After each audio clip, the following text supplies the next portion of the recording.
Assalamualaikum warahmatullahi wabarakatuh. Perkenalkan, nama saya Alvina Nur Azizia, NPM 19071011097.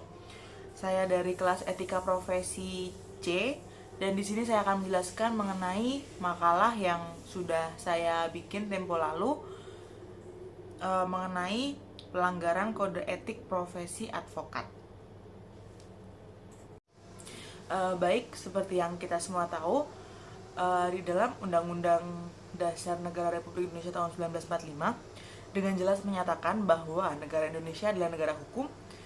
Negara hukum menghendaki adanya jaminan persamaan di depan hukum atau persamaan depan hukum tanpa memandang jabatan dan lain-lain. Oleh karena itu, konstitusi juga mengatur bahwa setiap orang berhak atas pengakuan, jaminan, perlindungan, kepastian hukum, serta perlakuan yang sama di hadapan hukum dan adil. Secara historis, advokat adalah salah satu profesi tertua dan suatu jabatan yang mulia.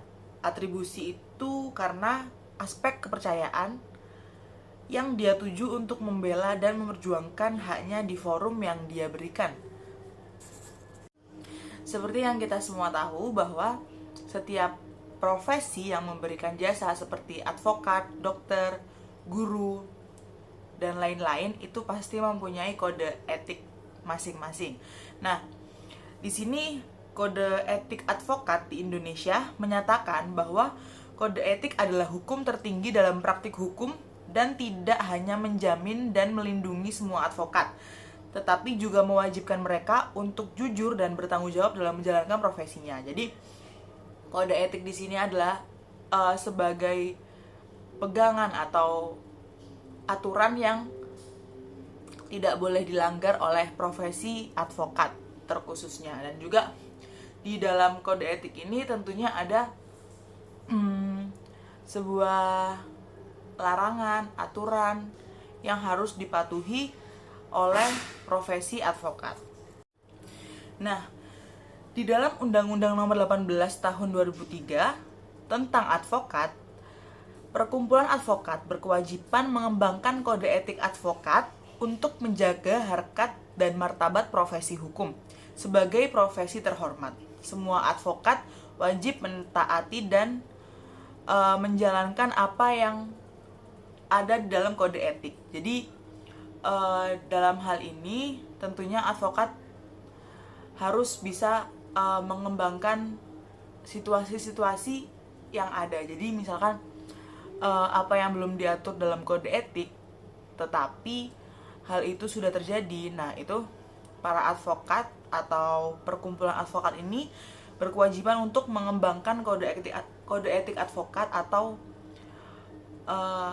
harus ada pembaharuan seperti itu. Nah, hak dan kewajiban advokat adalah menjalankan tugas dan kewajibannya sesuai dengan undang-undang yang berlaku. Dalam hal ini adalah Undang-Undang Nomor 18 Tahun 2003 tentang advokat. Nah, di sini hubungan advokat dengan klien sendiri dipandang oleh advokat sebagai pegawai pengadilan dengan dua konsekuensi hukum. Jadi, ketika advokat berada di pengadilan, maka advokat ini akan menjadi penasehat hukum yang bertugas untuk membela klien. Dalam hal ini bukan membela untuk kebenaran, tetapi misalkan ya memang kliennya salah, tetapi pasti ada hak-hak yang bisa diambil dari apa yang udah dilakukan oleh klien tersebut. Jadi advokat di sini itu seperti pembela tetapi tidak membenarkan. Jadi hanya mengambil hak-hak klien ini yang seharusnya masih bisa terselamatkan seperti itu. Nah, hubungan advokat dengan klien dipandang oleh advokat sebagai pegawai pengadilan dengan dua konsekuensi hukum. Yang pertama, pengadilan akan memantau bahkan memaksakan agar advokat selalu tunduk pada ketentuan undang-undang atau berperilaku yang patut dan pantas terhadap kliennya. Jadi advokat ini ketika melakukan pembelaan kepada kliennya tetap uh, berdasarkan dengan undang-undang yang berlaku, dan juga advokat di dalam pengadilan itu harus memberikan sifat yang sopan dan juga berperilaku yang pantas terhadap kliennya. Yang kedua, karena advokat harus membela kliennya semaksimal mungkin, maka advokat harus hati-hati dan tunduk sepenuhnya kepada aturan hukum yang berlaku. Jadi ketika advokat memberikan pembelaan terhadap kliennya, advokat juga harus melihat undang-undang yang berlaku dan tidak boleh melanggar ketentuan undang-undang yang berlaku, seperti itu. Jadi misal dalam kasus pencurian seperti itu, jadi kan di sini jelas kliennya advokat ini salah, tetapi dalam hal pencurian itu pasti ada yang melatar belakangi adanya pencurian tersebut. Nah, itu dari sisi advokat itu bisa masuk di situ untuk melihat penyebabnya kenapa kliennya ini melakukan pencurian, seperti itu. Jadi ada hak-hak yang bisa dibela dan memang salah, tapi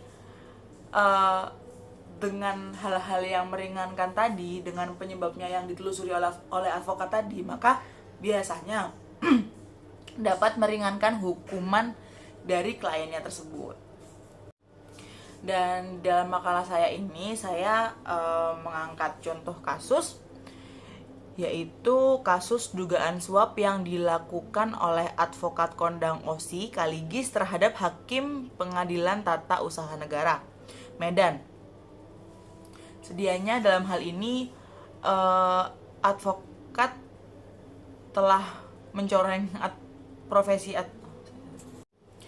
dan di dalam makalah saya ini saya mengangkat kasus contoh pelanggaran kode etik advokat, yaitu kasus dugaan suap yang diduga dilakukan advokat kondang OSI Kaligis terhadap Hakim Pengadilan Tata Usaha Negara. Nah, di sini dia tuh melakukan izin praktik hukum dari seorang OSI Kaligis bisa mencabut bila terbukti melakukan suap. Ini yang dalam konteks TPPU disebut gatekeeper profesional yang membantu para terdakwa korupsi menyembunyikan uang. Selain itu, OSI Kaligis dianggap telah melakukan persaingan yang tidak sehat sesama lawyer atau sesama advokat dengan cara menyuap. Sementara itu, dengan izin prakteknya bisa saja dilakukan, dan bila dia tergabung dalam organisasi advokat, maka yang bisa mencabut setelah ada sidang etik dan disiplin profesi.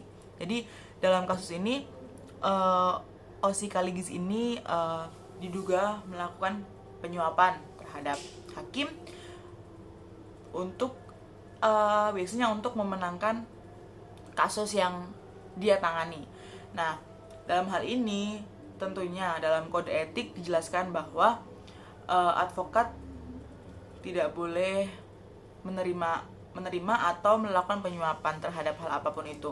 Advokat di sini bersifat independen, yang artinya tidak ada tekanan dari pihak manapun, seperti itu. Dan tentunya ini sangat melanggar undang-undang hal yang dilakukan oleh OSI Kaligis ini. Maka untuk izin prakteknya dan itu bisa dicabut kalau dia tergabung dalam organisasi advokat, dan yang bisa mencabutnya adalah setelah ada sidang etik dan disiplin profesi. Jadi sebelum dicabut ada sidangnya terlebih dahulu. Baik, mungkin itu saja yang dapat saya sampaikan, dan dari makalah yang saya buat kesimpulannya adalah advokat adalah orang yang mengkhususkan diri dalam memberikan layanan hukum di dalam dan di luar pengadilan berdasarkan ketentuan yang diatur dalam bagian 3 Undang-Undang Advokat. Advokat di sini berfungsi sebagai penegak hukum, pengawas, penjaga keadilan, dan pekerja sosial. Demikian pula, Undang-Undang Advokat mengatur bahwa asosiasi advokat wajib menetapkan kode etik bagi para profesional hukum untuk menjaga harkat dan martabat serta kehormatan mereka. Semua advokat diwajibkan untuk mematuhi dan menaati kode etik profesi hukum yang berlaku. Nah, berlaku tidaknya kode etik advokat sepenuhnya tergantung kepada para advokat dan organisasi advokat. Tidak ada dalam kode etik advokat yang memberi wewenang kepada badan lain selain komisi untuk memberikan sanksi atas pelanggaran kode etik advokat. Peran advokat tidak terlepas dari persoalan penegakan hukum di Indonesia. Jadi, intinya kode etik advokat ini dikembalikan lagi kepada organisasi advokat. Jadi tidak ada pihak lain yang ikut campur untuk memberikan sanksi ataupun memberikan pengaturan terhadap kode etik advokat. Jadi semuanya disepakati dan dijalankan oleh para advokat dan dinaungi oleh organisasi advokat tadi.